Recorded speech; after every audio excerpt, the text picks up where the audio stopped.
Assalamualaikum warahmatullahi wabarakatuh. Perkenalkan, nama saya Sinta Amuriski dengan NIM 122112778. Kembali lagi dengan saya. Di sini saya akan mereview semua materi aptikom statistik dari pertemuan ke 8 sampai dengan pertemuan ke-14. Simak ya teman-teman.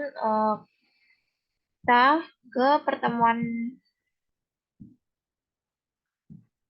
8 dulu. Kita mulai dari pertemuan ke-8.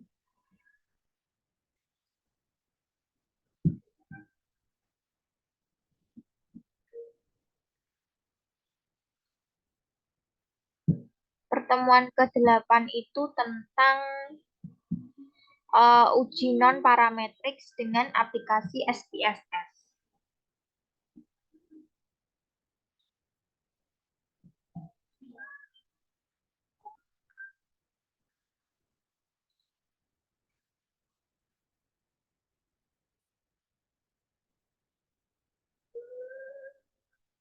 Jadi untuk uji non-parametric adalah jenis analisis statistik yang digunakan ketika data tidak memenuhi asumsi distribusi normal atau ketika data dalam bentuk ordinal atau nominal.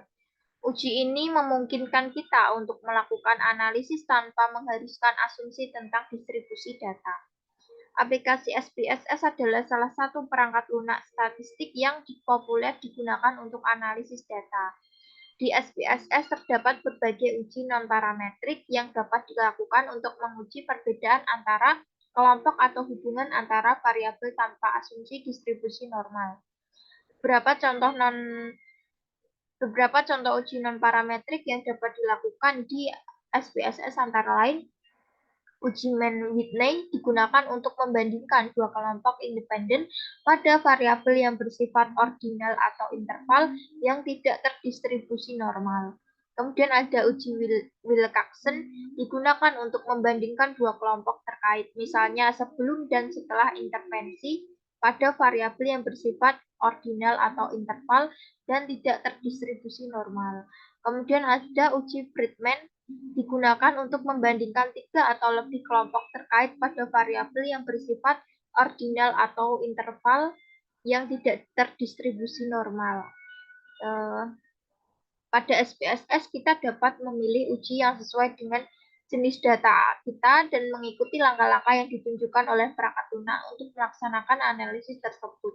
Hasil dari uji non-parametrik ini akan memberikan informasi tentang signifikansi perbedaan atau hubungan antara variabel tersebut tanpa mengharuskan asumsi distribusi normal. Kemudian kita beralih ke tugas pertemuan ke-9,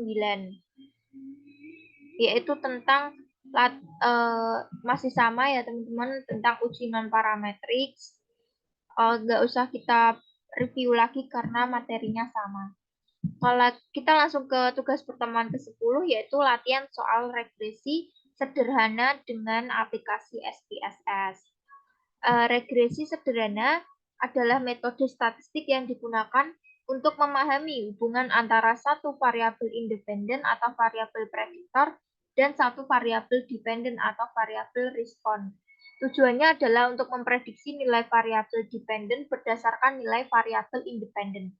Dalam regresi sederhana, hubungan antara dua variabel tersebut diwakili oleh garis regresi yang merupakan garis lurus yang paling baik cocok dengan pola data.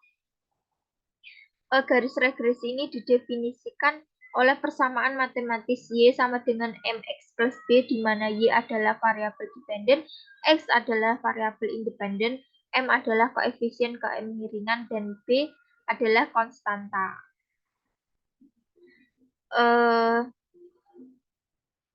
Dengan hasil analisis ini, kita dapat memahami arah dan kekuatan hubungan antara variabel independen dan dependen, serta menggunakan persamaan garis regresi untuk memprediksi nilai variabel dependen berdasarkan nilai variabel independen.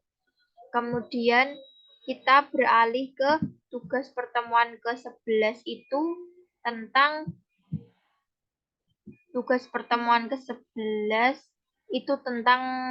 soal regresi berganda.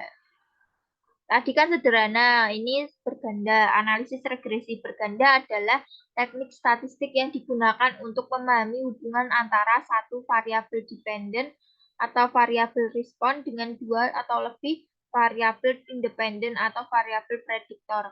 Tujuannya adalah untuk menentukan kontribusi relatif masing-masing variabel independen terhadap variabel dependen.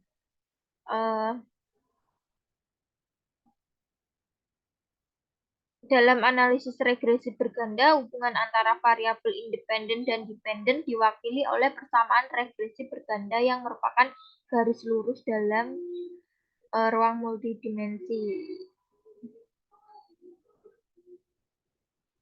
Analisis regresi berganda membantu kita dalam memahami kompleksitas hubungan antara berbagai variabel dan memberikan kemampuan untuk membuat prediksi tentang variabel dependen berdasarkan nilai variabel independen yang diberikan.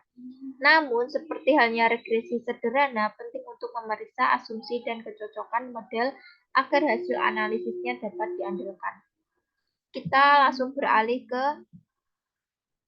ini ya teman-teman, untuk tugas pertemuan ke-11.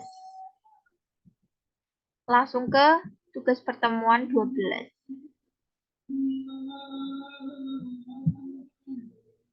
Tugas pertemuan 12 itu ya sama tentang regresi berganda dengan aplikasi SPSS, tidak usah saya jelaskan lagi ya teman-teman.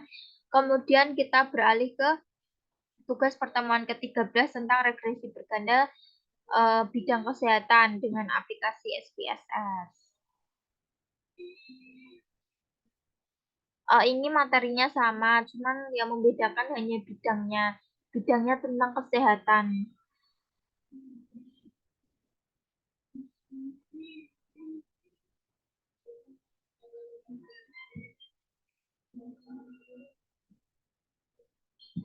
Kita buka dulu.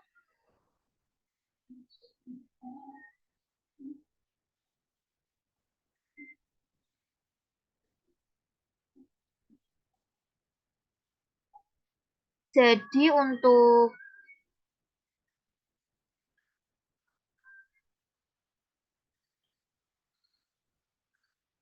regresi berganda dalam kesehatan lingkungan adalah suatu metode statistik yang digunakan untuk menganalisis hubungan antara variabel-variabel lingkungan yang berpotensi mempengaruhi kesehatan manusia. Dalam konteks kesehatan lingkungan, variabel dependen biasanya berhubungan dengan status kesehatan, misalnya tingkat kejadian penyakit atau masalah kesehatan tertentu.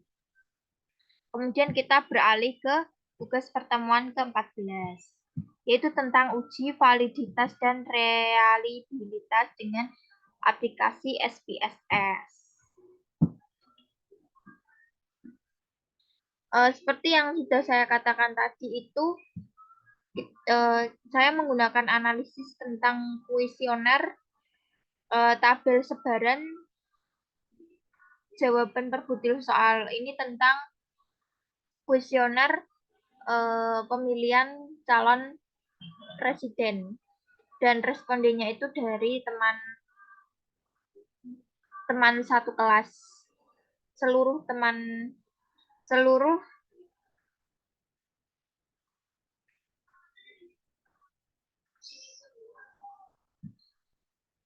anggota yang ada di kelas manajemen 01.